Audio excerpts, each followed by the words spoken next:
Good afternoon, good morning, good evening to all. Sa mga walang magawa dyan, papasyal ko kayo sa katanghaliang tapat dito sa lugar ko, sa National Harbor. Dahil ako mamaya ay mamamasyal, sasakay ako ng water taxi para ako ay malibang sa aking araw ng Sabado. Yan, ito po ang aking location. Sana ay magustuhan ninyo. Mapapansin nyo na ako ay lagi dito sa National Harbor dahil ako ay malapit dito at masarap dito maglakad. Kailangan natin maglakad para sa ating ehersisyo. Kailangan natin maglakad para makakuha ng sariwang hangin. At kailangan rin natin maglakad upang malibang, matanggal ang stress. Yan.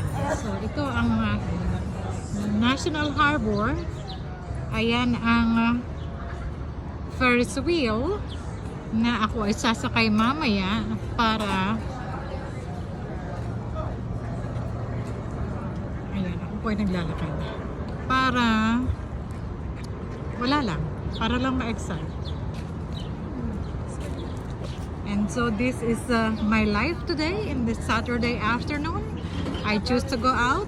Kayo naman, piliing maging masaya. Paalam.